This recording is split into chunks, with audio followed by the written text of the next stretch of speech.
সেটা হচ্ছে ঘটনাটা ঘটেছিল 2021 সালের ডিসেম্বরে। হুগলির প্রান্তবর্তী একটি গ্রামে আমাদের ডাক আসে। হুম। ভদ্রলোক যে জমিতে বাড়িটা করেছেন, যে জমিটা উনি কিনেছেন, সেখানে একটি প্রাচীন গোরস্থান ছিল। বাড়িটা তৈরি হওয়ার পরে প্রায় বংশনাশের মতো অবস্থা হয়ে গেছে। 4 ভাই পরপর মারা গেছেন 1 বছরের মধ্যে। 1 বছরের 1 বছরের মধ্যে 4 জন। আমার ইভিএসপি টা অন ছিল ভুল করে। কোনো, ও তখনও রিডিং দিয়ে যাচ্ছে। আপনার কিছু বলার আছে? যদি হ্যাঁ, তাহলে বাল্ব দিয়ে কমিউনিকেট করুন। ঘরের বাইরে যতগুলো লাইট জ্বলছিল দমাদম সব ফেটে গেল। এই বাড়ির যখন তৈরি হয়নি তখন এখানে একটা বকুল গাছ ছিল। সেই বকুল গাছটা কেটে এই বাড়িটা তৈরি করেছে। তুমি যে 4টে স্টেজ বলে ডিমনিক প্রসেসন, এগুলো কিছু হয় না, ও ডাইরেক্ট প্রসেস করে। সে যখন প্রসেস করবে, ও মনের ওপর কন্ট্রোল শুধু নেবে না, ও মন, শরীর, ক্রিয়া, চিত্তবৃত্তি সবকিছুর ওপর কন্ট্রোল নেবে। তোমার কথাগুলো পর্যন্ত ও কন্ট্রোল করবে। একটা প্রেতাত্ম পিশাচ দ্বারা প্রসেসড হতে পারে। বছরের কিছু নির্দিষ্ট সময় থাকে যে সময়গুলোতে দুটো জগৎ মিশে যায়। মোস্টলি যে স্পিরিট পজেশনটা হয় সেটা ট্রমা থেকে হয়। যার জীবনে এই ট্রমাটা নেই, তার জন্য ট্রমা ক্রিয়েট হিন্দুত্বতে কি জিনের কনসেপ্ট আছে কোনোভাবে? আছে, কিন্তু সেই নামটা আমি এখন জানি না। ভদ্রলোক মারা গেছিলেন এবং ওনার চিতাভস্ম নিয়ে যখন ওনার ছেলে ফিরে আসে, একটি গাছের তলায় দাঁড়ান। উনি জানতেন না সেই গাছে একজন গ্রাম্য দেবতা থাকে। দুদিনের মাথায় লোকটা পথে বসে গেল। দুদিনের মধ্যে? দুদিনের মাথায় শ্রাদ্ধের আগে ছেলে মারা গেল। কোনো জিনিস তোকে প্রোটেকশন দিতে পারবে না। কবজে অ্যাকচুয়ালি কাজ হয়? কবচ কিভাবে বানানো হয় জানো? মৃত্যুর পর কেউ কারোর আপনজন হয় না, এই কনসেপ্টটাতে বিশ্বাস করো? এই যে অনেক ক্ষেত্রে আমরা দেখি যে শ্মশানে অনেকে নিজের মনের শান্তি খোঁজার জন্য চলে যান, এবং উচিত না। উচিত। চলুন শুরু করছি কৌস্তবের আড্ডার আজকের মারাত্মক একটা horror podcast. Hello Kaustav, welcome to কৌস্তবের আড্ডা। জিনিসটা বলতে একটু হালকা উইয়ার্ড লাগছে কারণ তোমার আমার দুজনের নামই কৌস্তব। নামটা একই। তো আমি যেটা দেখেছি, তুমি শাস্ত্রজ্ঞ, শাস্ত্র নিয়ে আলোচনা করো, এবং আরেকটা এটা লেয়ার রয়েছে, সেটা হচ্ছে তুমি একজন paranormal investigator. Yes. Indian paranormal টিমের তুমি একজন মেম্বার। বিভিন্ন জায়গাতে বিভিন্ন সময় তুমি এক্সপেডিশনে গেছো।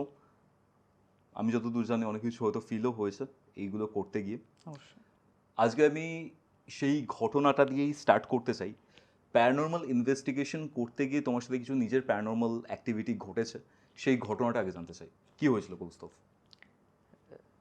আমাদের কাছে প্রচুর কেসেস আসে। Actually we are not the first choice of people, we are the last choice. মানে যখন মানুষ কোথাও গিয়ে কোনো সুরাহা পায় না, সাধারণত যখন কোথাও প্যারানর্মাল অ্যাক্টিভিটি হয় কোনো মানুষের জীবনে, তখন প্রথমত সে ভারতের মতো জায়গায় প্রথমে ছোটে কোনো শাস্ত্রজ্ঞ পুরোহিতের কাছে বা কোনো ওঝার কাছে, কোনো গুণিনের কাছে, এসব জায়গাতে ওরা ছোটে। যখন সেখানে কোনো সুরাহা হয় না, তখন মানুষ আমাদের কাছে আসে। এবং সেখানে আমরা যেখানে যাই, যেসব কেসগুলোতে যাই, সেসব জায়গাতে আমরা মোস্টলি যেটা দেখি যে it's a mental disorder of a specific person. It's not actually A paranormal event at all. তবে এরকম প্রচুর ক্ষেত্র আছে যেখানে সত্যি সত্যি প্যারানর্মাল কেসেস হয়েছে। কেসেস তো প্রচুর আছে। তার মধ্যে আমার সব থেকে ইন্ট্রিগিং যে কেসটা, সেটা একটু বলি আপনাদের। সেটা হচ্ছে, ঘটনাটা ঘটেছিল 2021 সালের ডিসেম্বরে। হুগলির প্রান্তবর্তী একটি গ্রামে থেকে আমাদের ডাক আসে। এক ভদ্রলোক তার সারা জীবনের যা কিছু অর্জিত সম্পত্তি, যা টাকা পয়সা উনি জমিয়েছিলেন, পুঁজি, সেই জমানো টাকা দিয়ে উনি একটা জমি কেনেন এবং ওই জমিটাতে একটি ঘর তৈরি করেন। সেই ঘরটা তৈরি করবার পরে ওই ঘরে বিভিন্ন রকম ঘটনা ঘটতে থাকে। শুরু হয় খুব নিতান্ত সিম্পল যে প্যারানর্মাল ঘটনাগুলো হয়, ছাদের মধ্যে শব্দ, দরজা লেগে যাওয়া, তারপরে দোতলার জানলাতে খটখট শব্দ, নকিং এর শব্দ। ছাদে আওয়াজ মানে কি? ফুটস্টেপ? ফুটস্টেপের শব্দ, কখনো একটা লোহার বল গড়িয়ে দিলে যেরকম শব্দ হয় এরকম শব্দ, গড়গড় করে একটা শব্দ। এই জিনিসগুলো হতে থাকে। তো অবভিয়াসলি একজন ভদ্রলোক আমি এটা খুব ফ্র্যাঙ্কলি বলছি, একজন ভদ্রলোক যিনি সারা জীবন সরকারি দপ্তরে চাকরি করেছেন এবং সেইখান থেকে উনি রিটায়ার করছেন, অবসরপ্রাপ্ত হচ্ছেন, এবং সেইখান থেকে উনি যে টাকাটা কি কি সব থাকে না, গ্র্যাচুইটি, প্রভিডেন্ট ফান্ড, সমস্ত ওই সমস্ত থেকে যখন উনি একটা জমি কিনে ঘর তৈরি করছেন, খুব স্বাভাবিকভাবেই সেই মানুষটার এই অন্ধকারের জগতের আসপেক্টগুলো সম্পর্কে বিশ্বাস বা ধারণা খুব একটা স্ট্রং হয় না। তার কারণ ওনারা এই আলোর জগৎটাকে এতটা বেশি কাছ থেকে দেখেন এবং এতটা ভেতর থেকে দেখেন যে সময়ের সাথে থাকতে থাকতে কম করে 20-25 বছর তো উনি চাকরি করেইছেন। তো অবভিয়াসলি ওনার যে মনোবৃত্তি, ওনার যে মানসিক স্ট্রাকচার, ওনার যে সাইকোলজিক্যাল স্ট্রাকচার, সেটাতে কখনোই এটা সম্ভবপর বলে মনে হয় না যে it is something beyond the world of the living. তো অবভিয়াসলি এই জিনিসগুলোকে ওনারা আস্তে আস্তে কাটাতে থাকেন, নিজেদের মনের ভুল মনে করতে থাকেন, কেউ নেই, কিছু হয়নি, এভাবে আলাদা ডিনায়াল হতে থাকে। কিন্তু যখন ব্যাপারটা নিজের সীমার বাইরে চলে যায়, তখন কিন্তু মানুষ দেখতে বাধ্য হয়। প্যারানর্মাল কোনো রকম ইভেন্ট, কোনো রকম হন্টিংস, যদি তার কিছু বলবার থাকে, if that spirit has some very strong message to deliver, ও কিন্তু দেখাবে বলতে ভিশনস না। তুমি কতক্ষণ ডিনাই করবে? ম্যাক্সিমাম তুমি কতক্ষণ ডিনাই করবে? আস্তে আস্তে কি হতে থাকে, তার বাড়িতে যে কোনো বাচ্চা ছেলে বা মেয়ে, তাদের আত্মীয় পরিজনদের, বন্ধু বান্ধবের আসলেই তারা পরের দিনই অসুস্থ হতে শুরু করে। বাড়িতে আসার পরে তার নিজের মেয়ে, সে আস্তে আস্তে অ্যাবনর্মাল আচরণ করতে শুরু করে। অদ্ভুত একটা ইনডিফারেন্স দেখা যায় মেয়ের আচরণের মধ্যে, একটা উদাসীন ব্যাপার। একটা প্রাণবন্ত জলজান্ত একটা মেয়ে, একটা বাচ্চা মেয়ে, সে যখন হঠাৎ করে চুপচাপ হয়ে যায়, সেটা ভয়ের বিষয়। অবশ্যই সেটা ভয়ের বিষয়। আস্তে আস্তে কি শুরু হয়, বাড়ির যারা সদস্যরা আছে তাদের মধ্যে রোগ দেখা দিতে শুরু করে। একটা রোগের উপশম হয়, অন্যজনকে একটা নতুন রোগ ধরে, বিত্তক্ষয় শুরু হয়, যা কিছু জমানো টাকা পয়সা জলের মতো বেরিয়ে যেতে থাকে।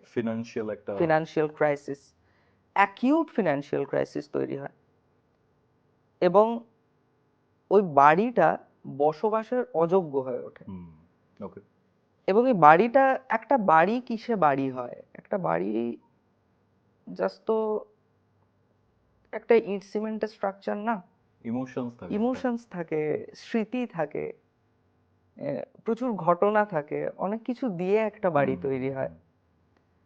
এবারে সেই বাড়িটা যদি ক্রমাগতভাবে শুধুমাত্র যন্ত্রণার স্মৃতি দিতে থাকে, যন্ত্রণার ঘটনা ঘটাতে থাকে, সেখানে যদি আনন্দের উৎসটা ক্রমশ শূন্যতার দিকে চলে যেতে থাকে, অবভিয়াসলি সেটা আর বাড়ি থাকে না।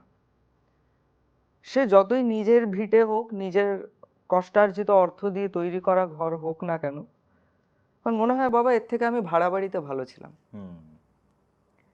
তো এইরকম একটা পরিস্থিতিতে ওই ভদ্রলোক, অবভিয়াসলি ফর কনফিডেন্সিয়ালিটি এগ্রিমেন্টস আমি ওনাদের কোনো নাম বা লোকেশন রিভিল করব না, ওনারা আমাদের কাছে আসেন। আমাদের যিনি হেড আছেন কোম্পানির, যিনি সিইও, অক্ষয় স্থলেকর স্যার, অক্ষয় স্যার বলেন যে বেঙ্গলে এখন কাছাকাছি তুমি আছো, তুমি ম্যাটারটা দেখো। আমরা যখন প্যারানর্মাল ইনভেস্টিগেশন করতে যাই, তখন সর্বপ্রথম আমরা একটা ফিল্ড সার্ভে করি। প্রথমে একদিন আমরা জায়গাটা ভিজিট করি, সেদিন কোনো ইনভেস্টিগেশন হয় না, শুধু আমরা ব্যাকগ্রাউন্ড হিস্ট্রি কালেক্ট করি। হ্যাঁ, হিস্ট্রি, কিছু এভিডেন্স কালেক্ট করি যে ওখানে কি ছিল বা কোনো ঘটনা ঘটেছে এরকম, সেরকম জিনিসপত্র কালেক্ট করতে থাকি, ইনফরমেশন গ্যাদারিং। তার উপর একটা রিপোর্ট তৈরি হয়, ওই রিপোর্টটা আমাদের সাবমিট করতে হয়। আর on the basis of that আমাদের যারা সিনিয়র প্যারানর্মাল ইনভেস্টিগেটরস রয়েছেন, তারা ওই কেসটাকে স্টাডি করেন, অ্যানালিসিস করেন যে এটা একটা প্যারানর্মাল হন্টিং হতে পারে বা হতে পারে না। হন্টিং কি প্যারানর্মাল ছাড়াও হতে পারে? না, হন্টিংস মানেই তো paranormal hauntings. Okay. Okay, it is always এখানে আমার একটা কোশ্চেন আছে, আমি পরে ওকে স্পিরিট অ্যাসোসিয়েটেড। ওকে। তো আমরা যখন ওখানে যাই তখন ওনাদের কাছ থেকে বিশেষ কোনো তথ্য পাই না, তার কারণ ওনাদের খুব একটা যায়, ওনারাও নতুন এখানে, বাইরে থেকে এসছেন। ওইখানে লোকাল লোকজনদের সঙ্গে কথা বলা হলো। আর এখানে এটা আমার একটা নিজস্ব পার্সোনাল মতামত, কোনো জায়গার বা কোনো লোকেশনের সম্পর্কে বেস্ট ইনফরমেশন দিতে পারে চা দোকানদার আর পান দোকানদার। একদম একদম একদম। ঠিক আছে, মানে ওনারা যতটা ভালো করে একটা লোকালিটিকে চেনেন ততটা খুব কম মানুষ চেনে। সবার সাথে ইন্টারাকশন, সবার সাথে ওদের ইন্টারাকশন আছে, সব কিছু জানে ওরা। হ্যাঁ, এবারে অনেক সময় হিউম্যান এরার তো থাকেই, ওরাও কিছু এক্সাজারেট করে।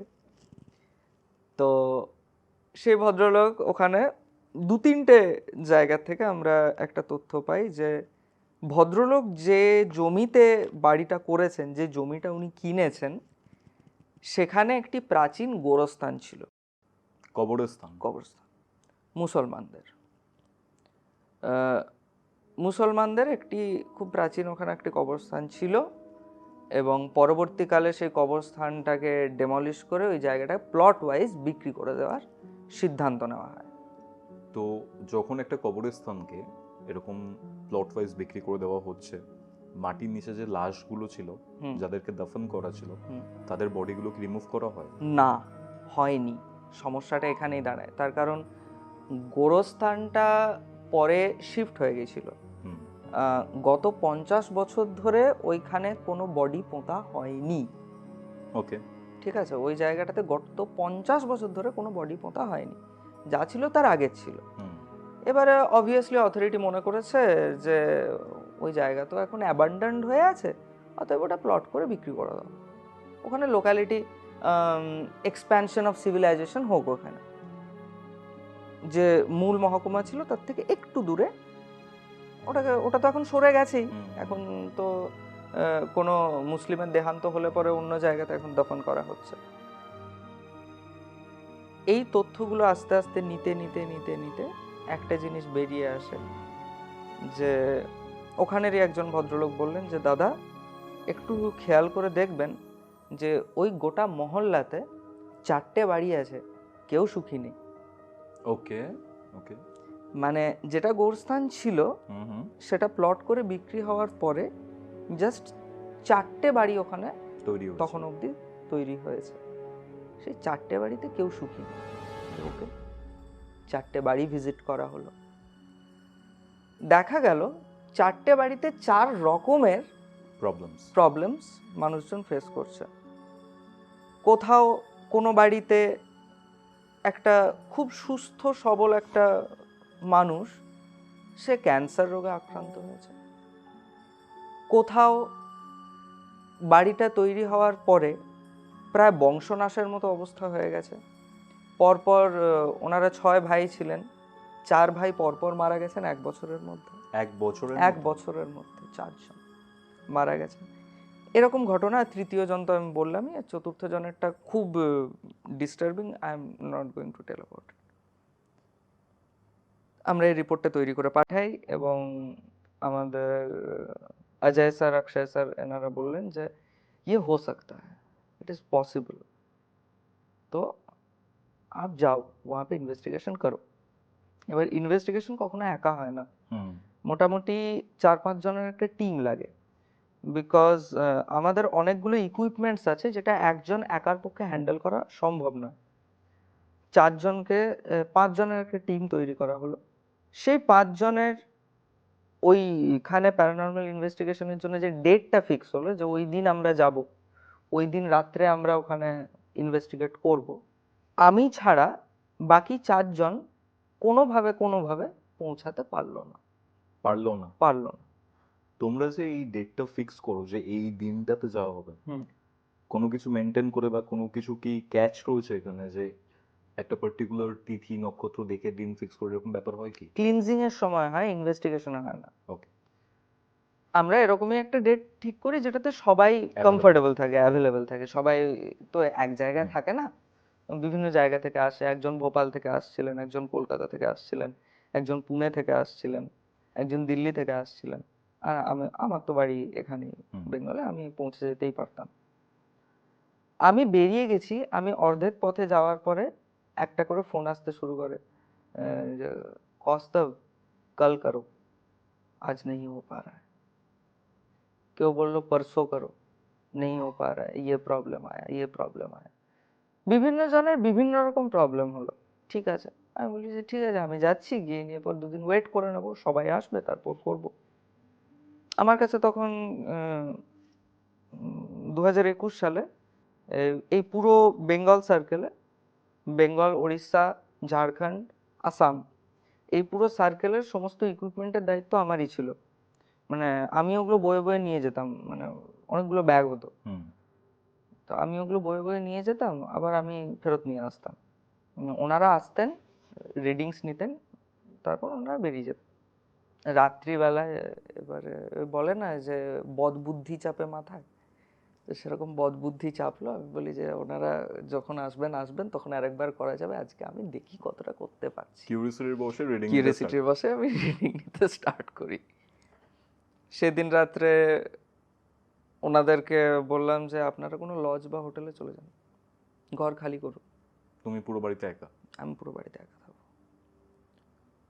এবার যখন বাকিরা থাকে তখন হয়তো সবাইকে বাড়ি বাইরে পাঠিয়ে দেয় না, একজন দুজন বাড়িতে থাকলেও থাকতে পারে। এবার আমি একা আছি, এবার একটা ইগোর ব্যাপার আছে যে কিছু ভুলভাল হলে পরে আমি গাল খাবো। হুম। তো তখন আমি বললাম যে না, আপনারা চলে যান, এক রাতের ব্যাপার, কাছাকাছি কোনো লজ বা হোটেলে একটা রাত গিয়ে থাকবো, আমি এই রাত্রে একা থাকবো বাড়িতে। ওনারা যথেষ্ট কোঅপারেটিভ ছিলেন কাজটার জন্য, তার জন্য আমরা থ্যাঙ্কফুল ওনাদের কাছে। ওনারা একদিন রাত্রে ওনারা পুরো ঘর খালি করে দিয়ে চলে গেলেন। রাত্রে আমরা মানে আমি ইভিএসপি মিটার সেট করা হলো। এটা কি? সাবসনিক সাউন্ডকে সনিক সাউন্ডে কনভার্ট করে, হার্টসটা যেটা কম, যেটা সেটা আমরা শুনতে বাড়িয়ে পাই দেয়, না, ওটাকে অ্যাম্প্লিফাই করে, তাহলে আমরা শুনতে পারবো। আমরা শুনতে পারবো। ইএমভি লাগানো হলো, ইলেকট্রোম্যাগনেটিক ভোল্টেজ মিটার লাগানো হলো। আর আমি বলি যে ঘরে যখন একাই আছি, তখন অন্ধকারে একটা লেজার গ্রিডও ফেলে দিই। লেজার গ্রিড ফেলা হলো। লেজার গ্রিডের কি কাজ হয়? একদম পিচ ডার্ক রুমে একটা লেজার গ্রিড ফেলে দেওয়া হয়। মানে লেজার থ্রো হচ্ছে একটা জায়গায়? লেজার থ্রো হচ্ছে গ্রিডের মতো। হুম। শ্যাডো ক্যাচ হয় ওটাতে। রেকর্ড হয়? হ্যাঁ, শ্যাডো দেখা যায়। ওকে। মানে কোনো প্যারানর্মাল এন্টিটি এলে পরে লেজার গ্রিডের মাঝখানটা ব্ল্যাক হয়ে যায়, আচ্ছা। মুভমেন্টটা দেখা যায় ওটাতে। ওটা কি রেকর্ড হয় আলাদা করে? ক্যামেরাতে রেকর্ড হবে না। ওকে। ক্যামেরা সেট করবার জন্য লাইটের প্রয়োজন, ওখানে থার্মাল দিলে তো হবে না। হবে না। ওটার জন্য দু ধরনের ক্যামেরা হয়, একটা ফুল স্পেকট্রাম ক্যামেরা, একটা থার্মাল ক্যামেরা। থার্মাল ক্যামেরাতে ওই থার্মাল ব্রেকডাউনটা বোঝা যায়, যে হুম। ধরো যে এখানে এতগুলো লাইট আছে, তো আমি যদি এখানে একটা থার্মাল ক্যামেরা লাগাই, এই জায়গাগুলোর হিট অরেঞ্জ হয়ে যাবে, হিট ইন্টেন্সিটিটা বেশি দেখাবে, বাকিগুলো ব্লু। বাকিগুলো ব্লু। হ্যাঁ, তো সাধারণত ব্লু খুব একটা হয় না চট করে, খুব ঠান্ডা না হয়ে গেলে। থার্মাল ক্যামেরাটা ওই জন্যই লাগানো হয়, কোথাও যদি কোনো, হ্যাঁ, কোল্ড স্পটের জন্য। ফুল স্পেকট্রাম ক্যামেরাটা কি? ফুল স্পেকট্রাম ক্যামেরাতে কি হয় না, এমনি সাধারণ যে মিরার ডিএসএলআরগুলো হয়, সেটার মধ্যে একটুখানি কারসাজি করতে হয় ভেতরে, দু একটা সেন্সরকে একটু চেঞ্জ করলে পরে ওটা ফুল স্পেকট্রাম ক্যামেরা হয়ে যায়। তাতে কি হয় না, সমস্ত লাইটের স্পেকট্রামগুলো ওটাতে ধরা পড়ে। আচ্ছা। ফটোগ্রাফির জন্য খুব খারাপ, হুম। কিন্তু আমাদের জন্য খুব কাজের। ওকে। তো তবে এরকমও লোকজন ছিলেন, একজন ফ্রেঞ্চ ফটোগ্রাফার ছিলেন, উনি ফুল স্পেকট্রাম ক্যামেরাতেই ওনার সমস্ত ছবি তুলতেন। তো ওনার খুব বিখ্যাত ফটোগ্রাফার ছিলেন, আমার ওনার নামটা মনে পড়ছে না, যাই হোক। তো সেদিন রাত্রিবেলায় আমি যখন ইনভেস্টিগেশন করতে শুরু করি, মোটামুটি রাত্রির 2:30 পর্যন্ত কোনো ঘটনা ঘটেনি। I was pretty sure that this is going to be a miss, কিছু হলো না, কিছু হবে না, ঠিক আছে। 2:45 থেকে 3:10 ওই টাইমটাতে ফার্স্ট ইভিএসপি রিডিং দিল। সাউন্ড, সুপারসনিক মানে সাবসনিক, সাবসনিক থেকে সাবসনিক নরমাল। থেকে, হ্যাঁ।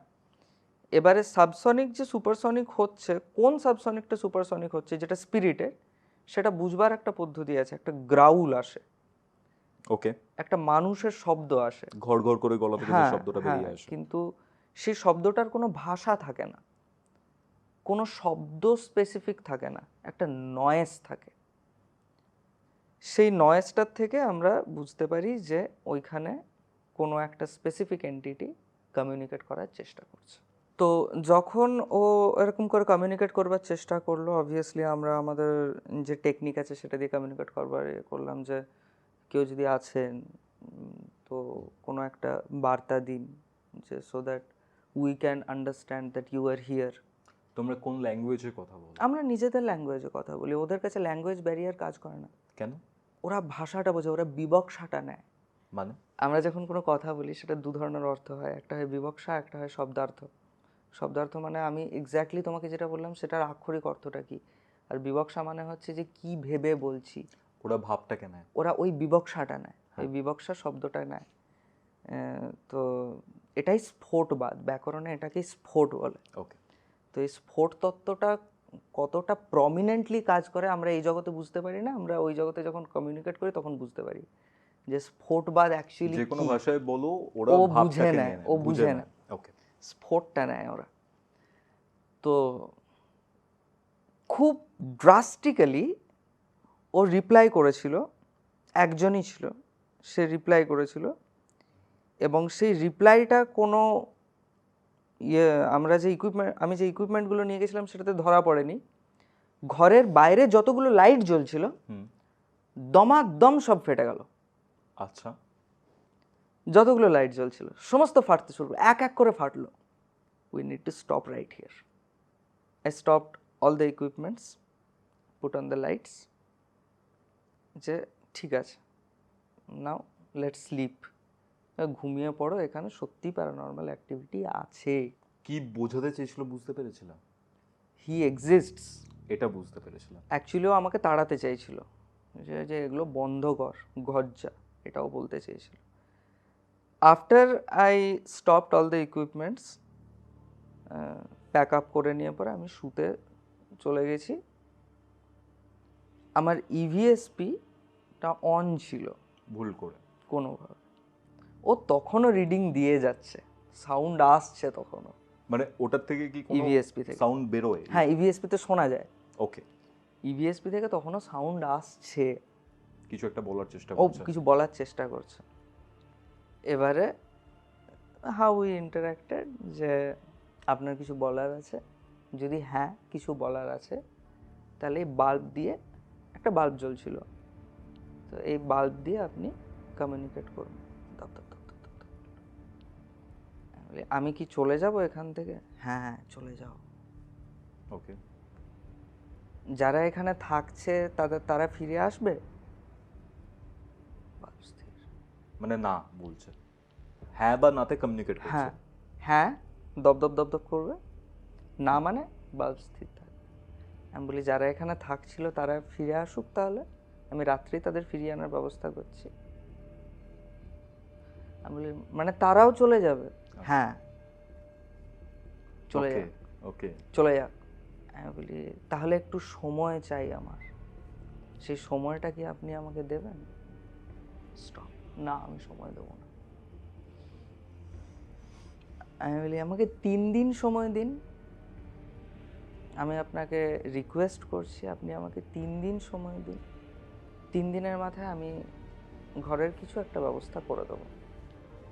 ঠিক আছে, দপ দপ করছে। দপ দপ দপ। আমি আজকের রাত্রে এখানে শুতে পারি? ঠিক আছে, আজকের রাত্রে কালকে আমি বেরিয়ে যাব? হ্যাঁ অবশ্যই বেরিয়ে যাবি। পরের দিন সকালে সূর্যোদয় হওয়ার আগে আমি ওনাদের ফোন করি, আমি বলি যে ভোর হোক যা হোক, যে করে হোক ইমিডিয়েটলি ঘরে ফেরত আসুন। তার পরের দিন সারাদিন নো অ্যাক্টিভিটিস, পরের দিন সারা রাত নো অ্যাক্টিভিটিস। পরের দিন সন্ধ্যাবেলায় 2 জন এলো আমাদের টিম মেম্বার্স। তারপরের দিন দুপুর বেলায় আরো 2 জন এলো, 5 জনের টিম রেডি হয়ে গেছে। I explained all of the things that happened there. Now it was time for cleansing. Okay, paranormal investigator যারা হয় তারা কি ক্লিনজিংটাও করে? ডিপেন্ডস যে ক্লায়েন্ট আমাদের কি করতে বলছে। ক্লায়েন্ট চেয়েছিল আমরা ঘরটা ক্লিয়ার করে দিই, okay, we were paid for the cleansing as not well, for the detection. Not for the detection only. Okay, শুধু ডিটেকশনের আলাদা ট্যারিফ থাকে। তো ক্লিনজিং করবার জন্য আমরা রেডি হলাম, আমাদের যত ইকুইপমেন্ট আছে, যা কিছু দিয়ে কমিউনিকেট করা সম্ভব সমস্ত কিছু রেডি করা হলো। ঘরের যিনি বড় ছিলেন, যিনি কর্তা, শুধু তাকে রাখা হলো, বাকিদেরকে আবার লজে পাঠিয়ে দেওয়া হলো। হ্যাঁ, বাড়িতে একজন সারা জীবনের বাড়িতে থাকা একজন ভদ্রমহিলা, একটা বাচ্চা মেয়ে, ওনাদেরকে কেন এসবের মধ্যে জড়ানো? রাত্রিবেলায় কমিউনিকেশন আরম্ভ হলো।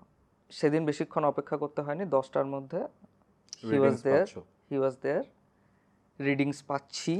হি ওয়াজ দেয়ার না he is always there? He is always there, but he is communicating, he is Okay. Communicating. তুই এখনো যাসনি কেন, এরকম একটা ব্যাপার। 3 দিন তো টাইম 3 দিন তো টাইম দিয়েছিলাম। আমি বলি 3 দিন হয়নি এখনো, কালকের দিনটা নিয়ে 3 দিন হবে। যাই হোক, complete details of the investigation obviously আমি রিভিল করতে পারবো না। ফাইনালি সারা রাত ধরে ওর সঙ্গে একরকম বাক যুদ্ধ চললো। এ বলে যাব না, আমি বলি প্লিজ চলে যাও। শেষে সে বলল এই বাড়ির যখন তৈরি হয়নি তখন এখানে একটা বকুল গাছ ছিল, সেই বকুল গাছটা কেটে এই বাড়িটা তৈরি করেছে। একটা উপায় দিচ্ছি, এই বাড়িতে নতুন একটা বকুল গাছের চারা লাগা, আর ঠিক এই বাড়ির ঈশান কোণে আমার কবর এখনো আছে,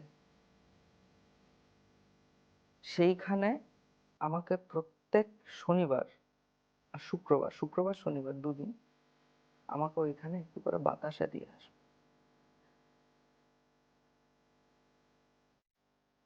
আর আমি কোনো সমস্যা করব না। স্পিরিটের একটা প্লাস পয়েন্ট হচ্ছে এরা মিথ্যে কথা বলে না। মিথ্যে কথা বলে না। ওকে, এরা যদি কোনো কিছু একবার বলে দিল যে এটা আমি করব, যে করে হোক করবে। বকুল গাছের চারা নিয়ে আসা হবে, বকুল গাছের চারা লাগানো হবে। ভদ্রলোক এখনো ওই কাজটা করে যাচ্ছেন, বাতাসা দেওয়া। This was a very difficult case for us because যাকে আমরা হ্যান্ডেল করছিলাম, যে স্পিরিটের সঙ্গে আমরা কনভার্স করছিলাম, তার নতুন করে কিছু দাবি ছিল না, নতুন করে কিছু বলার ছিল না। ওনার একটা ইয়ে ছিল যে ওই এরিয়ার মধ্যে আমি, আমার বাবা, আমার দাদু, আমরা সবাই দফন ছিলাম। যেটুকুতে বাড়ি আছে সেটুকুতে শুধু আমি আছি। আমরা সবাই ওই বকুল গাছটাতে আশ্রয় করেছি। আচ্ছা আচ্ছা, তোরা এই বকুল গাছটা কেটে দিবি। এবারে বাকি 4টে ঘর, আমি বললাম না বাকি 4টে ঘর হন্টেড, সেইগুলোর সঙ্গে কি ঘটনা সেটা আমি জানি না, because we were not trusted with the work.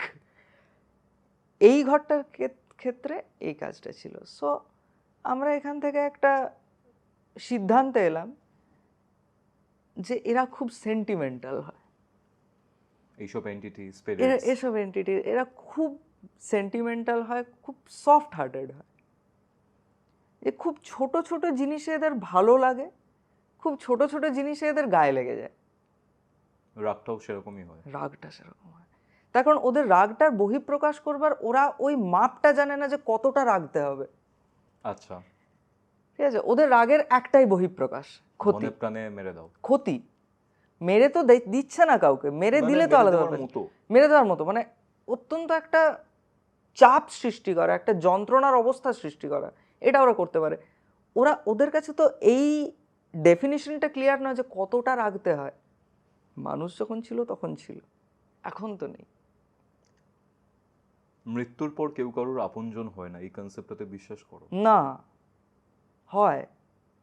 কেন হয় না? কে বলেছে হয় না? আত্মার তত্ত্ব আলাদা, কিন্তু আত্মাকে কেন্দ্র করে যে জীব সত্তা রয়েছে, সমস্ত দর্শন এটাকে স্বীকৃতি দেয়। পাশুপত দর্শন থেকে বেদান্ত দর্শন পর্যন্ত। পাশুপত দর্শনে এটাকে পশু, পতি, পাশ এই 3টে তত্ত্বে বিভাজিত করা আছে। ওই পাশ যতক্ষণ পশুর মধ্যে থাকবে, আত্মা কিন্তু সেই পশু এবং পাশের সাথে বাঁধা আছে। আচ্ছা, এবারে পাশ মুক্ত পশু হবে তবে তো সে পশুপতি। ওকে, অতদূর তো সে যাচ্ছে না। সেই যাত্রাটাই তো মানুষ শুরু করে না। যারা করে তাদেরকে আমরা সিদ্ধ মহাপুরুষ বলে পুজোর আসনে স্থান দিই। এখানে একটা কথা জানতে চাই, তুমি বললে যে এই সব এন্টিটিগুলো খুব ইমোশনাল হয়, ছোটোখাটো বিষয় ভালো লাগে খারাপও লাগে। অনেক ক্ষেত্রে আমি এরকম অনেক কেস পেয়েছি যেখানে নিজের বাড়ির লোক মারা গেছেন, তার আত্মার মাধ্যমে বা তার প্রেতাত্মা হোয়াট এভার, আমি এন্টিটি বলছি, সেই এন্টিটির মাধ্যমে বাড়ির লোকের অনেক ক্ষতি হয়েছে। এটা কি এই কারণে হতে পারে যে বাড়ির লোকের এমন কোনো অ্যাক্টিভিটি হয়েছে যেটা সেই পার্টিকুলার এন্টিটিটার ভালো লাগেনি, খারাপ লেগেছে, সেটা বোঝাবার জন্য রাগের যে বহিঃপ্রকাশটা অনেকটা বেশি হয়ে গেছে, এবং অথবা হুম, অথবা ও বাড়ির মঙ্গল কামনার জন্যই কিছু করছিল, হুম, যে ডিসিশনটা বাড়ির থেকে নেওয়া হয়েছে সেটা বাড়ির মঙ্গলের জন্য নয়, ওকে, ও আটকাতে গেছে। বুঝতে পারছি, বুঝতে পারছি। এখানে বারবার একটা কথা ঘুরে ফিরে আসে, ছোটবেলা থেকে শুনেছি ভূত গাছে থাকে। এটা কি গাছ বলে বলছো, না ভূত প্রেত এন্টিটি পার্টিকুলার কোনো বস্তুটাকে তার নিজের কেন্দ্র বানায় এবং তার আশেপাশে থাকে? ধরো প্রিয় কোনো জিনিস যেটা জীবন্তকালে সে ব্যবহার করতো, মৃত্যুর পরও তার সাথে অ্যাটাচড, লাইক একটা চেয়ার। গাছের ব্যাপারটা কি বলি, কিছু গাছ আছে, কিছু স্পেসিফিক গাছ আছে যেগুলোকে আমরা তন্ত্রে কুলবৃক্ষ বলি। আচ্ছা, কুলবৃক্ষ শক্তির আধার। আচ্ছা, যেমন অশ্বত্থ বৃক্ষ, অশ্বত্থ বৃক্ষ কুলবৃক্ষ। অশ্বত্থ এমন একটি বৃক্ষ যার বলা হচ্ছে যে মূলে ব্রহ্মা, মধ্যভাগে বিষ্ণু এবং শাখাতে রুদ্র অবস্থান করেন। তো এগুলো দৈব কিছু বৃক্ষ আছে। তো সেই বৃক্ষগুলির থেকে নিরন্তর এনার্জি স্প্রেড হয়। এবারে একটা স্পিরিটের এক্সিস্টেন্সের জন্য কিন্তু ওকে ওই এনার্জি কনজিউম করেই বেঁচে থাকতে হয়। তো অবভিয়াসলি গাছ ওদের একটা তো কমফর্ট জোন হবেই। ওকে, তুমি কখনো দেখবে না ইউক্যালিপটাস গাছে ভূত আছে? এনার্জির নেই। পাকুড় গাছে আছে, বেল গাছে আছে, বট, বট, নিম গাছে আছে। তাহলে এই গাছ কুলবৃক্ষ, এগুলো কুলবৃক্ষ এগুলো। এইসব গাছে কোনো এন্টিটি বা প্রেতাত্মা থাকতে পারে। হ্যাঁ, এবারে দেখো, খুব জড় বিজ্ঞানের দিক থেকে দেখতে গেলে এই গাছগুলো বায়ুকে পবিত্র করে। হুম, হুম, হুম, বায়ুকে পবিত্র করে, অনেক বেশি পরিমাণে কার্বন ডাই অক্সাইড কিন্তু এরা অ্যাবজর্ব করে। এবং এগুলো খুব বড় গাছ হয়, গাছগুলো খুব বড়, মানে বৃক্ষের মতো বৃক্ষ এগুলো। হুম, তো অবভিয়াসলি যে, আর এই গাছগুলো বাঁচে অনেক দিন, অনেক দিন বাঁচে। হুম, তুমি দেখবে 200 বছর 250 বছরের বট গাছ। ভগবান শ্রী রামকৃষ্ণদেব কামারপুকুরে একটি আম গাছ লাগিয়েছিলেন, আম গাছটা এখনো আছে। সেই আম গাছের কাঠ দিয়ে যজ্ঞ হয়, ওই আম গাছের না, আম গাছের কাঠ দিয়ে যজ্ঞ হয়। সব গাছের কাঠ দিয়ে তো যজ্ঞ হয় না। হুম, হুম, হুম, তাহলে সেই বৃক্ষগুলোর মধ্যেও কিছু বৈশিষ্ট্য থাকে, পাঞ্চভৌতিক এবং পঞ্চতন্মাত্রিক কিছু বৈশিষ্ট্য থাকে, যার জন্য সেগুলো নিরন্তর শক্তির বিচ্ছুরণ এবং শক্তির কেন্দ্রীকরণ ঘটায়। তো অবভিয়াসলি ওটা তো ওদের কমফোর্ট জোন হবে। এই জন্য বলে যে গাছে ভূত থাকে। কিছু গাছে। ওকে, এই যে অনেকে বলেন যে আমরা ভূত দেখেছি, ভূত কি অ্যাকচুয়ালি দেখা যায়? না, ওকে, উইদাউট লেজার গ্রিড ভূত দেখা যায় না তাহলে এটা কি হ্যালুসিনেশন পুরোটাই? মোস্টলি। আর কিছু জায়গাতে হ্যালুসিনেশনও নয়, কিছু জায়গাতে অতিরঞ্জন আছে। মানে এরকম হয়তো হয়েছে যে একটা মানুষ সত্যি সত্যি স্পিরিটের অস্তিত্ব অনুভব করেছে, ঠিক আছে, সত্যি সত্যি অনুভব করেছে, ও কোল্ড স্পটটা অনুভব করেছে, ও হঠাৎ করে ওই জায়গাতে অন্ধকার ছেয়ে আসছে এটা দেখেছে, অনুভব করেছে, কিন্তু ও এই কথাগুলোই যখন মানুষকে বলতে যাবে, মানুষ তো এগুলো বুঝবে না, বিশ্বাস করবে না। আমি যদি এক্ষুনি হঠাৎ করে তোমাকে বলি যে তোমার এই স্টুডিওতে আসার আগে ওইখানে একটা নিম গাছ দেখলাম, নিম গাছের ভেতরটাতে একটা অদ্ভুত অন্ধকার, দুপুরের আলোতেও ওইখানের অন্ধকারটা একটা যেন জমাট যাচ্ছে না, বাঁধা অন্ধকার। একটা জমাট বাঁধা অন্ধকার। তুমি গিয়ে পরে বলবে কই অন্ধকার, এই তো আলো। হুম হুম হুম সেই জায়গায় আমি যদি তোমাকে বলি ওইখানে আমি দেখলাম একজন বসে আছে, রাত্রির বেলায় দেখেছি, মাঝরাতে দেখেছি, তার বড় বড় হাত, বড় বড় পা, তোমার কাছে ব্যাপারটা অনেক বেশি ভিজুয়ালাইজড হলো। এরকমও হতে পারে। একদম। আর এই যে কথাটা ভূত রাতে বেরোয়, প্রেতাত্মা রাতে অ্যাটাক করে, কতটা সত্যি এটা? দিনের বেলা ওদের বেরোনোর তো কোনো কারণ নেই, দিনের বেলা তো সূর্য আছে, হুম আলটিমেট সোর্স অফ এনার্জি। হুম ওদের তো তখন সার্ভাইভ করবার জন্য অন্য কোনো কিছুর আশ্রয় নিতে হয় না। রাত্রে তো সূর্য নেই, এনার্জি পাবে কোথায়? তুমি এনার্জির কনসেপ্টে বলছো, ধরো কোনো প্রেতাত্মা বা এন্টিটি কারোর ক্ষতি করতে চায়, সেই ক্ষেত্রে ওর তো এনার্জির দরকার। তাহলে তো রাতের থেকে দিনের সময় অ্যাটাক করা বা ক্ষতি করা, এটা টেন্ডেন্সিটা বেশি থাকবে। হ্যাঁ, মোস্টলি কি হয় যে ওদেরকে, ওরা একটা অন্য ডাইমেনশনে থাকে, in the world of dead. ওরা মৃত্যুর সাম্রাজ্যে অবস্থান করে। এই জীবনের সাম্রাজ্যে, এই যেখানে আলো আছে প্রচুর, যেখানে সব কিছু আমরা খুব স্পষ্টভাবে দেখতে পাই এবং আলাদা করতে পারি, এই আলাদা করার জায়গায় যেখানে সেগ্রিগেশন আছে, এইখানে ওদের সারভাইভ করতে প্রচুর কষ্ট হয়। আচ্ছা। খুব প্রয়োজন না পড়লে পরে ওরা এখানে আসে না, এনক্রোচ করে না। ওকে। আইদার ওদের প্রতিশোধ স্পৃহা বা শ্লাঘা অত্যন্ত বেশি থাকে। শ্লাঘা? শ্লাঘা সেটা কি? কাউকে মারার ইচ্ছা, আচ্ছা। এই সমস্ত খুব বেশি থাকে। হিংসা, প্রতিহিংসা, এটা খুব বেশি থাকে, যার জন্য ওরা এনক্রোচ করে। অথবা পরিবারের ওপর, তুমি একটু আগে যে ইনস্ট্যান্সটা দিলে পরিবারের ওপর, বা কোনো একটা বিশেষ বিষয়ের ওপর তার দায়িত্ববোধ অত্যন্ত বেশি থাকে, যার জন্য সে কিন্তু এই বাউন্ডারিটা ক্রস করে। এবং এই বাউন্ডারিটা সে ক্রস করে নিজের ইচ্ছায়, নিজের কষ্টটাকে ওভারকাম করে। তো অবভিয়াসলি দিনের বেলাতে তুমি যেটা বললে, দ্যাটস ভেরি ভ্যালিড পয়েন্ট, যে দিনের বেলাতে তাহলে অনেক বেশি সুবিধা। হ্যাঁ, ওরা করে তো। কারণ ভর দুপুরবেলাতে একটা কেস আছে। হ্যাঁ, ভর দুপুরবেলাতে বেশি অ্যাক্টিভিটি লক্ষ্য করা গেছে অনেক ক্ষেত্রে, খুব পসিবল, রাতের সাথে সাথে। খুব পসিবল। এমনিতেও ওরা একটা লং টার্মে কাজ করে। ওকে।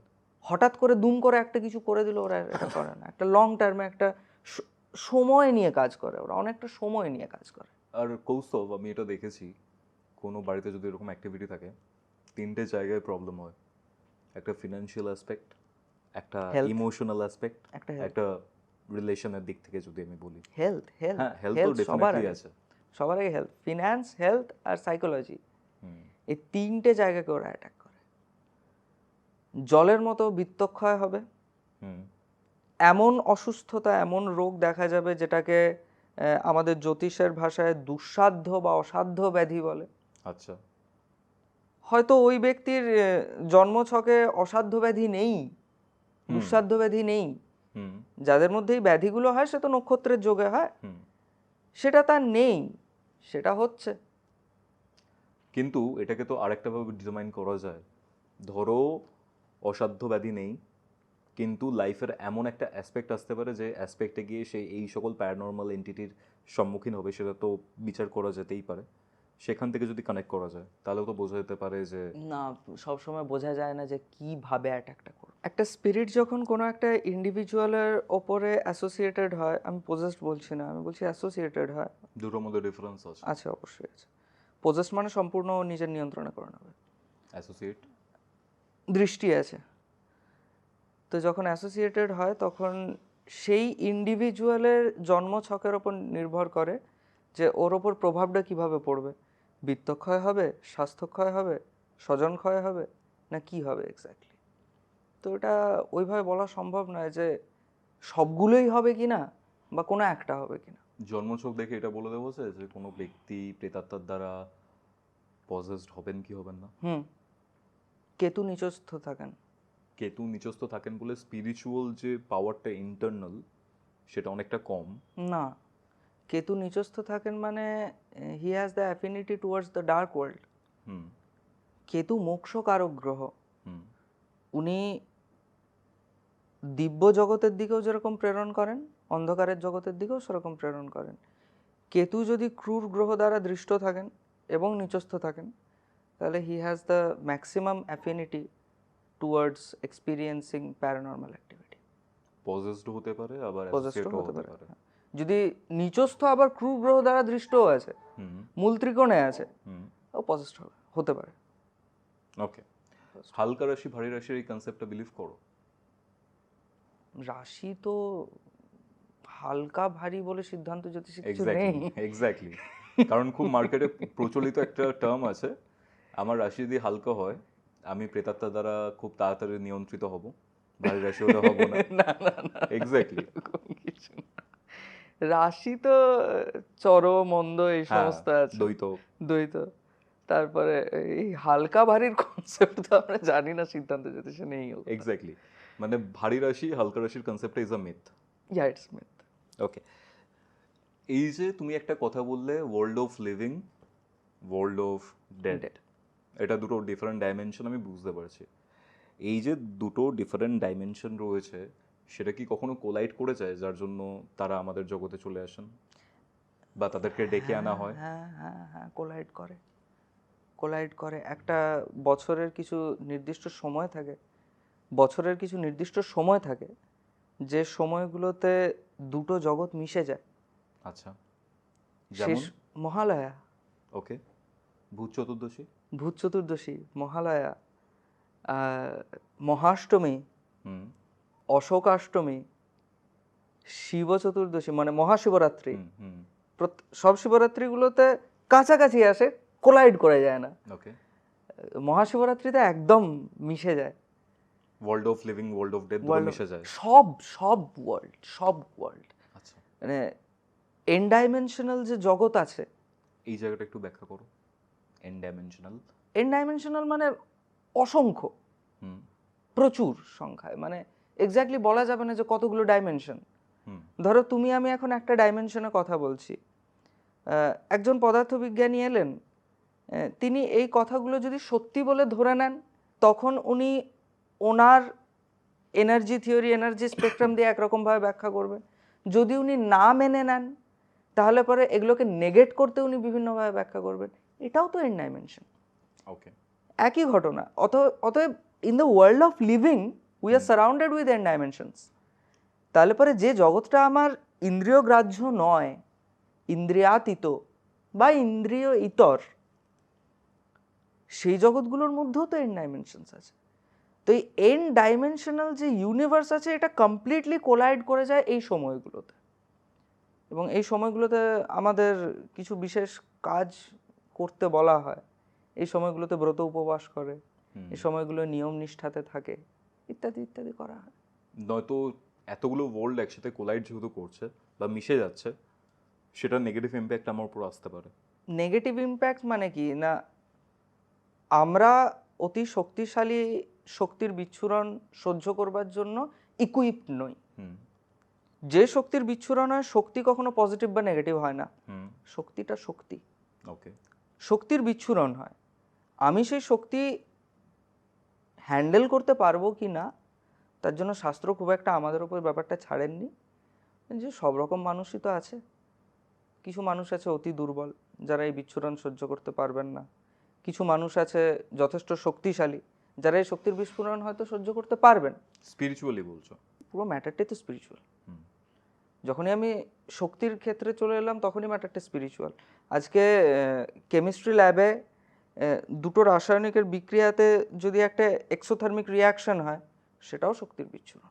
ওকে, আমরা অনেক ক্ষেত্রে শুনি কোনো হন্টেড বাড়ি, সো কল্ড, সেখানে যখন কেউ যাচ্ছেন বা সেই জায়গাতে ভিজিট করছেন, ইভেন আমার নিজেরও হয়েছে এরকম একটা হন্টেড হাউসে আগরপাড়াতে।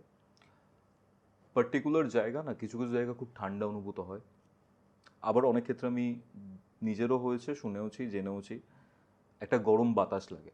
এই যে এটাকে আমি কোল্ড স্পট বা হটস্পট হিসেবে কোয়ান্টিফাই করতে বলছিল, পারি। এই কোল্ড স্পট বা হটস্পট এটা কেন ফিল হয় আমাদের?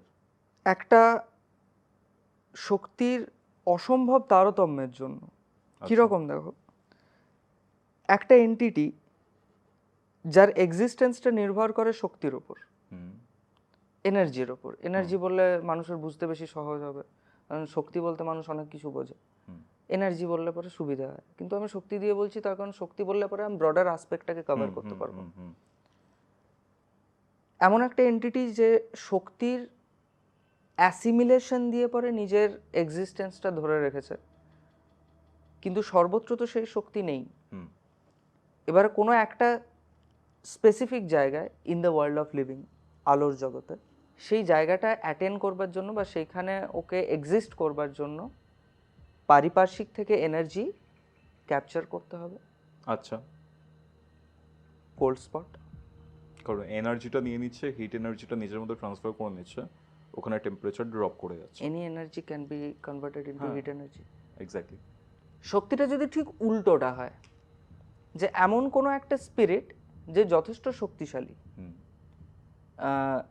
তার হয়তো জীবিত অবস্থায় বিভিন্ন রকম ক্রিয়া করা আছে, ক্রিয়াকাণ্ড করা আছে, তার বলতে তান্ত্রিক ক্রিয়া না না তার বিভিন্ন ক্রিয়া করা আছে। শুধু তান্ত্রিক নয়, কেন একজন বৈদিক ব্রাহ্মণ যে নিষ্ঠা ভরে সারা জীবন ধরে বৈদিক সন্ধ্যা করে গেছে, অগ্নিহোত্র করে গেছে, তার ক্রিয়াটাও তো ক্রিয়া, মন্ত্র উচ্চারণ করছে, তার মধ্যেও তো ক্রিয়া আছে। সে ব্রহ্ম তেজে পরিপূর্ণ। বা ক্রিয়া যোগের কথা যদি বলো, বাবারে সে তো আরো অনেক দূরের কথা। তো তারা যখন এই প্রয়োজনটা অনুভব করেন যা আসবেন, তো তখন এইখানের এনার্জির সঙ্গে ব্যালেন্স করবার জন্য they need to release heat, গরম হাওয়া। ওকে ওকে ওকে, মানে ব্যাপারটা আমি যতটা বুঝতে পারছি, এন ডাইমেনশন অফ ওয়ার্ল্ড রয়েছে, ডাইমেনশনাল ওয়ার্ল্ড রয়েছে, কোলাইড করে। আর এই যে স্পিরিটসদের কথা বলছো, অনেক ক্ষেত্রে মৃত্যুর পর অনেক স্পিরিট মুক্তি পান না, এই প্লেনেই থেকে যান আর এখানেই বিচরণ করেন, আর অনেকে অন্য ওয়ার্ল্ডে চলে যান, যে কারণে কি আমরা বলি যে মুক্তি পাননি, এই যে ব্যাপারটা, এটা কি এটার সাথে রিলেটেড? মুক্তি হয় না, কোনো আত্মার মুক্তি হয় না। মুক্তি হয় না। শাস্ত্র মুক্তির যে ডেফিনিশন দিয়েছে, সেখানে জাস্ট বডিলি ডেথ হয়ে যে সারা জীবনে কোনো কাজ করেনি, মুক্তি বা মোক্ষ, সেটাও আবার 5 রকম আছে না মুক্তি: সাযুজ্য, সারূপ্য, সার্ষ্টি, সালোক্য ইত্যাদি। এই মুক্তি সম্ভব না এরকম করে করা।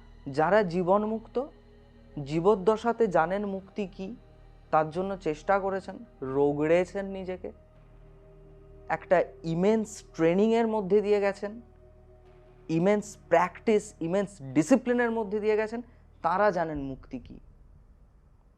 সাধারণ মানুষের মুক্তি হয় না, গতি হয়। ওকে, গতি হয়, পরপারে গতি হয়নি, সেই অ্যাসপেক্টটা আমি জানতে পারি।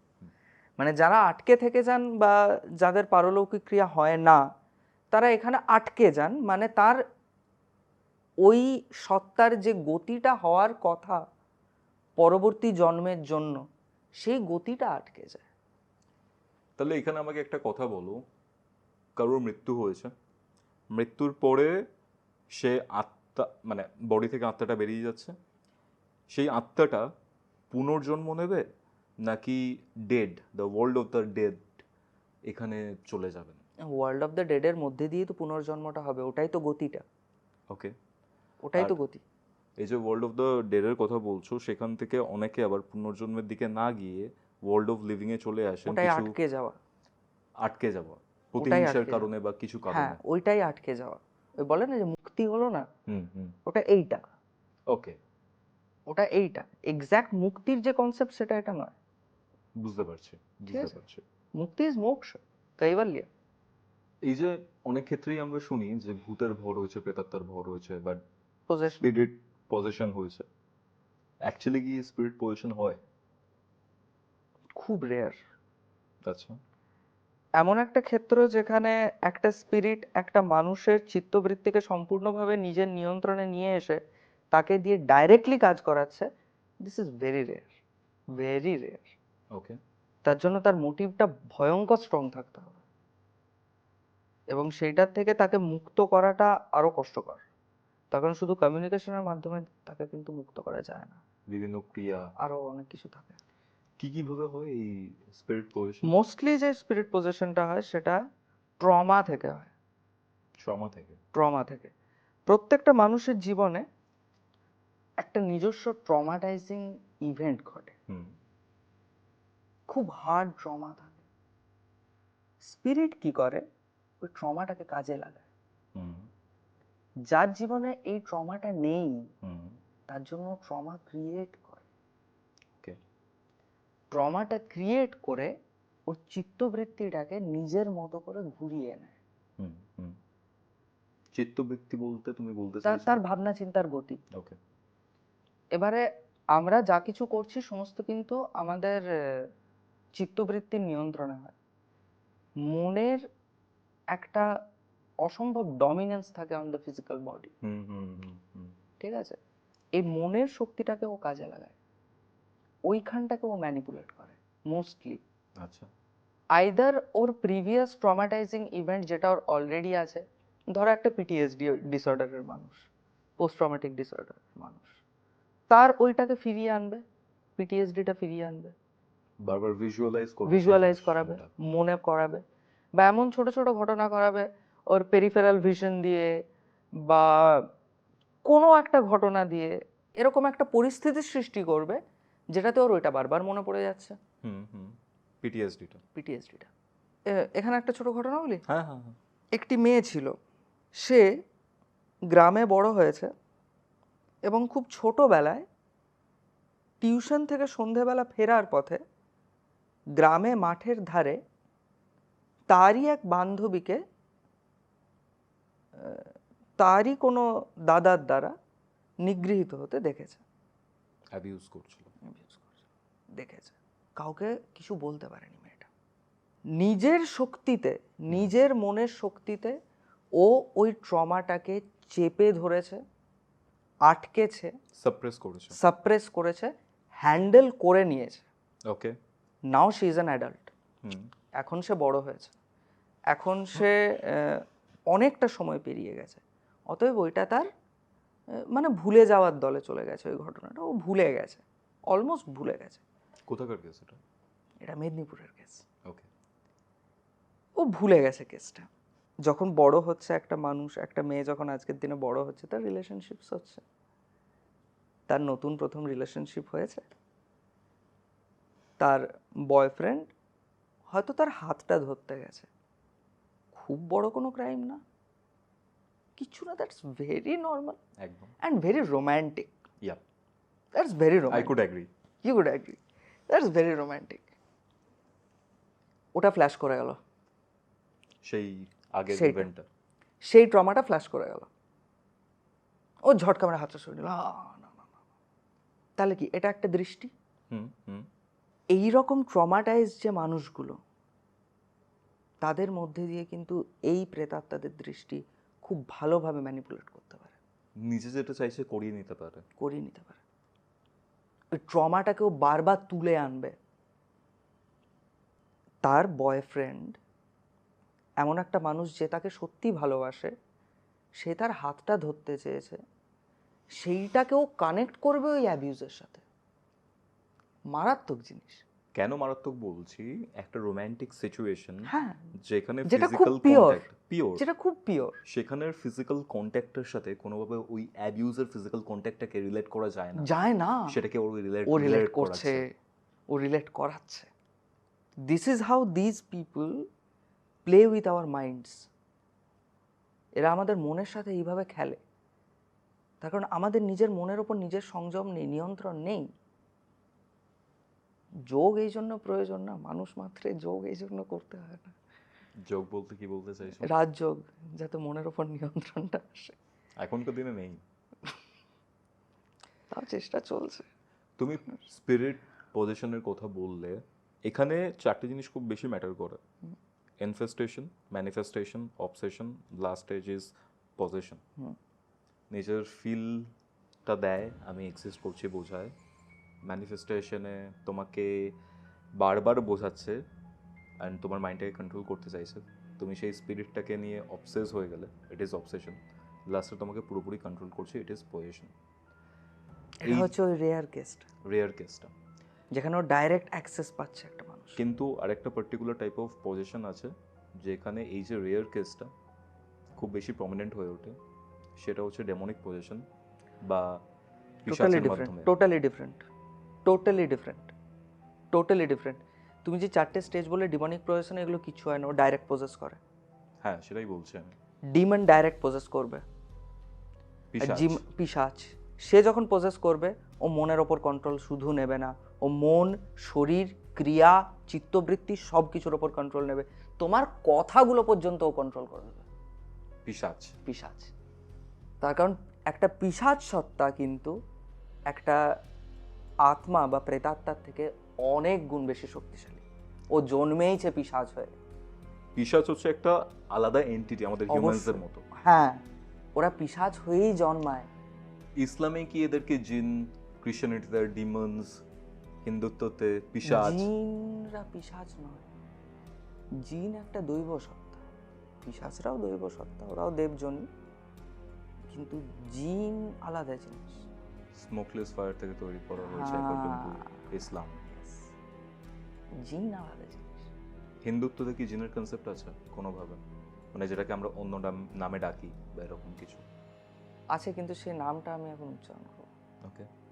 আমি বললাম না, আই এম ইন আ হ্যাঁ, টোটালি হ্যাঁ। Vulnerable position right now, I can not reveal this. জুলাইয়ের আগে বলতে হবে। জুলাইয়ের আগে না। ওকে। এবার এখানে বিষয়টা হচ্ছে কৌস্তভ, তুমি এই যে পিশাচের কথা বললে, সে ডাইরেক্ট পজেস করবে। পিশাচরা কি আমরা একটা ডাইমেনশনে রয়েছে, ওদের কি আলাদা একটা ডাইমেনশন রয়েছে টোটাল, না আমাদের সাথেই এই ডাইমেনশনেই কো এক্সিস্ট করছে? ওদের কোনো বাউন্ডারি নেই, পিশাচের কোনো বাউন্ডারি নেই। ওরা যে কোনো সময় যে কোনো ডাইমেনশনে প্রবেশ করতে পারে। ওরা যে কোনো সময় যে কোনো ডাইমেনশনে যে কোনো অস্তিত্বের ওপর ওরা পজেস করতে পারে।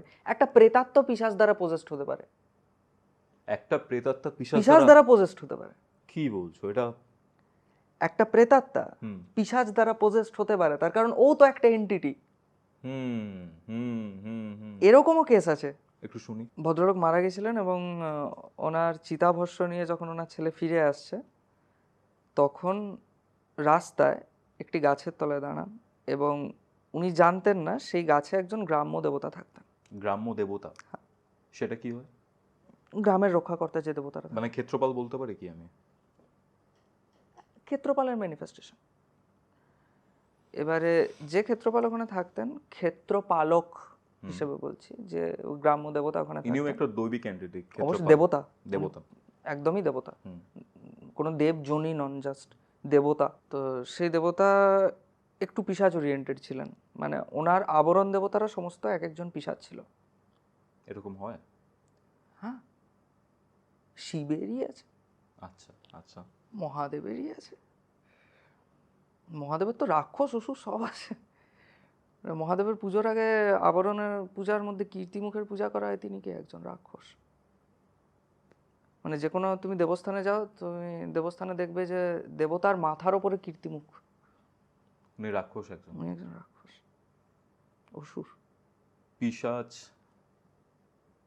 যে এন্টিটিটা, তার থেকে রাক্ষস বা অসুর এরা কি আরো হায়ার হায়ার পাওয়ার পাওয়ার ম্যানিফেস্ট করেন? কি হলো তারপর ওই কেসটা? ওই ভদ্রলোক ওই চিতাভস্যটি ওনার ভাইকে ধরিয়ে দিয়ে ওই গাছের নিচে বিড়ি খেয়ে বিড়িটা ফেলেছে। যে ভদ্রলোক মারা গেছিলেন হুম তার ওপর গিয়ে ক্রোধটা পড়লো। আচ্ছা আচ্ছা। বাইরে থেকে দেখে একদম স্পষ্ট মনে হবে তোমার স্পিরিট পজেশন, প্রেতাত্মার পজেশন, কিন্তু একটা প্রেতাত্মার পজেশনের যে বাউন্ডারিটা থাকে তার থেকে অনেক বেশি ক্ষতি করছিল। কাকে পজেস করেছিল কাকে? প্রেতাত্মাটিকে। তাহলে তোমরা সেটা বুঝতে পারলে কি করে যে অনেক পরে বুঝেছি। আচ্ছা। প্রথমে তো ডিটেক্টই করা যায়নি, 2 মাস লেগে গেছিল আমাদের কেসটা হ্যান্ডেল করতে। তারপরে বোঝা গেছিল যে এটা অন্য গল্প। শেষে শান্ত করতে হলো সেই দেবতাকে, দেবতার আবরণ দেবতা, ওই পিশাচদেরকে। সেটা রিচুয়ালস আছে। সেটা রিচুয়ালস। কি হয়েছিল কেসটা বেসিক্যালি, তোমরা মানে কি প্রবলেমটা কি হচ্ছিল ওখানটাতে? স্পিরিট পজিশনে বিত্তক্ষয় হয়, হুম ঠিক আছে? সেই বিত্তক্ষয়ের তো একটা স্কেল আছে, হুম যে এত পরিমাণ বিত্তক্ষয় হবে এই পরিমাণ টাইমে। এই পরিমাণ টাইমে। বা যদি স্বজন বিয়োগ হয়, তো তারও তো একটা স্প্যান আছে। যেমন তোমাকে বললাম 1 বছরের মধ্যে 4 জন ভাই মারা গেল প্রথমের ঘটনা। প্রথমের ঘটনাটা। এরকম একটা স্প্যান আছে। এই স্প্যানটা যদি 100 টাইমস ইন্টেন্সিফাই হয়, 2 দিনের মাথায় লোকটা পথে বসে গেল। 2 দিনের মধ্যে? 2 দিনের মাথায় লোকটা কমপ্লিটলি ধারে একদম ডুবে গেল। শ্রাদ্ধের আগে ছেলে মারা গেল। বংশ ধ্বংস হয়ে যাচ্ছে। বংশ শেষ করে দিচ্ছে। ভয়ঙ্কর ক্রোধ। 15 দিনের মাথায় এইসব হয়েছে? 15 দিনের মাথায়। আমরা যে কিভাবে 2 মাস ব্যাপারটাকে ঠেকিয়ে রেখেছিলাম সে আমরাই জানি। 2 মাস পরে যখন ব্যাপারটা রিভিল হলো যে না, এটা স্পিরিট পজিশন হতে পারে না, তোমরা কি আমরা তো স্পিরিট ভেবে করছিলাম। তোমরা কি এখানে তন্ত্রের হেল্প নাও কোনোভাবে? এখানে তন্ত্র, মানে কি সুন্দর একটা সাবজেক্ট, যেখানে পুরো সায়েন্স, তন্ত্রও একটা সায়েন্স, বাট অনেকে মানতে চান না, সেই অ্যাসপেক্টে বলছি, এই দুটো ধারা একসাথে মিলে যাচ্ছে। মিশে যায়। এই যে তোমরা প্যারানর্মাল ইনভেস্টিগেশন করতে যাও, কি কি প্রিকশনস নাও নিজেদের ক্ষেত্রে, যাতে তোমার নিজের কোনো ক্ষতি না হয়ে যায়, তুমি অ্যাসোসিয়েট না হয়ে যাও? মোস্টলি আমাদের যে কনসেপ্টটা শেখানো হয়েছিল ইয়ের সময়, সিপিআর করার সময়। সিপিআরটা কি? Certification in paranormal investigation. CPI করার সময় আমাদের প্রথম যেটা শেখানো হয়েছিল যে দেখ বাবা, কোনো জিনিস তোকে প্রোটেকশন দিতে পারবে না। সে তুই গঙ্গা জল নিয়ে আয়, ভস্য নিয়ে আয়, যা খুশি নিয়ে আয়, প্রোটেকশন দিতে পারবে না। আজকে তুই যদি একটা জায়গাতে প্যারানর্মাল ইনভেস্টিগেশন করতে যাচ্ছিস, তুই নিজের প্রোটেকশনের জন্য সাথে একটা ছোট শিশিতে গঙ্গা জল রেখেছিস, তোর প্রোটেকশন হয়তো হলো, ওইটার জন্য যদি স্পিরিট আসতে না পাচ্ছে, আচ্ছা আচ্ছা, তাহলে আমরা এমন কোনো প্রোটেকশন লেয়ার নিজেদের চারিদিকে করতে পারি না যেটা এতটা শক্তিশালী, যেটা স্পিরিটকেই আটকে দেয়, আমাদের কমিউনিকেশনটাই বন্ধ করে দেয়, রিপেল করে দেয়। এটা আমরা করতে পারি না। মানে উইদাউট এনি প্রোটেকশন থাকো তোমরা? না, ওখানে আমাদের কিছু ট্রিক্স আছে যেগুলো শেখানো হয়েছিল। কিছু প্রোটেকশনের ট্রিক্স আছে যেটাতে ও ডাইরেক্ট হার্ম করে না, করতে চায় না। সবার আগে হচ্ছে যে মাইন্ডটা ফাঁকা রাখতে হয়, আর খুব অপটিমিস্টিক থাকতে হয়। Optimistic about what? About whatever will be happening okay, during the investigation, you have to be optimistic about it. তোমাকে গাল দেবে, মারবে, ধরবে, হ্যাঁ ঠিক আছে, যা খুশি করুক, হাসি মুখে সহ্য করে নাও। তোমার কাজ কমিউনিকেট করা, তোমার কাজ ইনফরমেশন বার করা যে কেন করছে, ব্যাস। মনের জোর, উইল পাওয়ারটা সবথেকে বড় উইল পাওয়ার। হ্যাঁ, এবারে উইল পাওয়ার বুস্ট করবার জন্য কিছু কিছু মানুষ কিছু মোর্টাল ইনস্ট্রুমেন্ট ইউজ করেন। এই যে বলে যে আমি একটা কবজ পড়ে আছি, তো রিপেল করে দেবে। হ্যাঁ, কবজে অ্যাকচুয়ালি কাজ হয়? হ্যাঁ, তো রিপেল করে দেবে। তো আমি এটা থিওরিটা বুঝতে চাইছি যে ধরো কেউ একটা কবজ পড়ছেন, সেই কবজের কবজ পড়ছেন অথবা পড়ছেন একই কাজ। ওকে, হ্যাঁ একই কাজ। ওকে, মন্ত্রের যে শক্তিটা সেটা কি কবজের মধ্যে ম্যানিফেস্টেড থাকে যার জন্য রিপেল করে দেয় এরকম? কবজ কিভাবে বানানো হয় জানো? না। গোটা কবজ একটা স্তোত্র হয়। আচ্ছা। ওটাকে ভূর্জপত্রে লিখতে হয় কুমকুম দিয়ে। ওকে, কুমকুম মানে সিঁদুর? না, কুমকুম পাওয়া যায়, কুমকুম আচ্ছা, মানে ফুলের পাপড়ি থেকে তৈরি হয়। কুমকুম দিয়ে লিখতে হয়। তারপরে ওই ভূর্জপত্রটাকে মুড়ে সোনা রূপো দিয়ে মুড়তে হয়, দিয়ে তার উপর ওই গোটা কবচটা একটা বিশেষ সংখ্যায় জপ করতে হয়। আচ্ছা আচ্ছা। তারপর ওটা বিশেষ একটি তিথিতে ওটি ধারণ করা হয়। তাহলে সেই জপের শক্তিটা ওটার মধ্যে ম্যানিফেস্টেড থাকছে, সেই জন্য রিপেল করছে। মানে অ্যাকচুয়ালি এটা ওয়ার্ক করে। যখন ওই ভূর্জপত্রটি তৈরি হলো, it will be treated as a গ্রন্থ। আচ্ছা আচ্ছা। তুমি একটা শাস্ত্র নিয়ে ঘুরছো, ঠিক আছে, যার বিবক্ষা এবং শব্দার্থ শক্তি দুটো একসাথে জমা আছে তোমার কাছে, যে প্রত্যেকটা শব্দের স্ফোট একদম প্রমিনেন্ট অবস্থায় সমস্ত শক্তি সংহৃত করে তোমার দেহকে আগলে রাখছে। আমার 3টে প্রশ্ন রয়েছে। সাপোজ ধরো কেউ পজেসড, সেখানে আমরা যে সিমটমসগুলো দেখি সেগুলো সাইকোলজিক্যাল কিছু ডিসঅর্ডারের সাথে সিমিলার মনে হয়, যেমন এমপিডি, মাল্টিপল পার্সোনালিটি ডিসঅর্ডার বা স্ক্রিজোফেনিয়া। দুটোর মধ্যে ডিফারেন্সিয়েট করো কি করে? অনেক সময় ডিফারেন্সিয়েট করা যায় না। অনেক সময় পজেশন এরকম হয় যে পজেশন চলে গেছে কিন্তু পজেসড যিনি ছিলেন তার এখনও মনে হচ্ছে তিনি পজেসড। আচ্ছা। ও মাল্টিপল পার্সোনালিটি ডিসঅর্ডার গ্রো করে দিয়ে যায়, তৈরি করে দিয়ে যায়, তখন সাইকোলজিক্যাল হেল্প লাগে। আলাদা করি কিভাবে? রিডিংস পাই না। রিডিংস পাওনা বলতে? যখন কেউ পজেসড আছে, পজেসড হয়ে কথা বলছে, তখন আমরা আমাদের ইকুইপমেন্টসে কিন্তু রিডিং পাই। আচ্ছা। বিভিন্ন রিডিং পাওয়া যায়। যখন ও নিজের থেকে বলছে, নিজের ডিসঅর্ডার থেকে বলছে, তখন কোনো রিডিং পাওয়া যায় না। গ্যাজেটসের মাধ্যমে? গ্যাজেটস কোনো রিডিং পাওয়া যায় না। So that's pretty easy. কারোর বাড়ি পজেসড বা হন্টেড যেটাকে আমরা বলি, কারোর বাড়িতে প্রেতাত্মা আছে কিনা এটা কিভাবে বুঝবো? প্রথম কথা হচ্ছে যে এটা বোঝার কোনো জিনিসই নয়। ও এতটা প্রমিনেন্ট, ও বলে দেবে, ও নিজের অস্তিত্বটা প্রমাণ করে দেবে। কোনো প্রেতাত্মা? কোনো প্রেতাত্মা যদি সত্যি থাকে তাহলে সে প্রমাণ করে দেবে। এই কোনো প্রত্যক্ষের অনুমান প্রমাণের প্রয়োজন হয় না।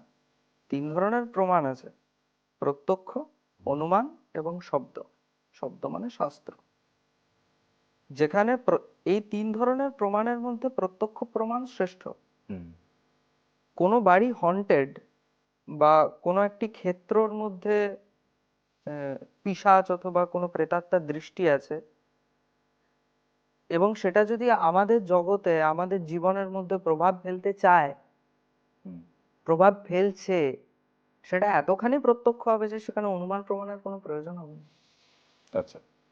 এই যে অনেক ক্ষেত্রে আমরা দেখি যে শ্মশানে, কবরস্থানে অনেকে নিজের মনের শান্তি খোঁজার জন্য চলে যান, এবং উচিত না। উচিত না। শ্মশানে বা গ্রেভিয়ার্ডে কি প্যারানর্মাল অ্যাক্টিভিটি অনেকটা বেশি, স্বাভাবিক হওয়াটা? স্বাভাবিক হওয়াটা, কিন্তু ওখানে ওরা নিজেদের মতো থাকে, কাউকে ডিস্টার্ব করে না। ওখানে যদি আমি আমার মনের শান্তি খুঁজবার জন্য যাচ্ছি, তাহলে আমি ওদেরকে ডিস্টার্ব করছি, নিজের পায়ে কুড়ুল মারছি। নিজের মনের শান্তিটা শান্তি থাকবে না। কতক্ষণ থাকবে বিচার্য। আচ্ছা। It was nice talking to you, Kaustav. আজকে কৌস্তভ নাইস খুব টকিং টু শুনেছি। You Kaustav as well. আশা করছি আজকে যে কনভারসেশনটা ছিল সেটা মানুষের ভালো লাগবে যারা দেখছেন। অনেক কিছু নিয়ে আমরা আলোচনা করেছি, কিন্তু একটা জিনিস নিয়ে যেটা আলোচনা করা হয়নি, যেটা আমার খুব ইন্টারেস্টের একটা জায়গা, সেটা হচ্ছে পিশাচ বা ডিমন্স। সেটা নিয়ে ডেফিনেটলি এরপরে একটা আড্ডাতে আমরা বসবো। নিশ্চয়ই। থ্যাংক ইউ কৌস্তভ, কৌস্তবের আড্ডাতে আসার জন্য। দেখা হচ্ছে। Thank you for having me.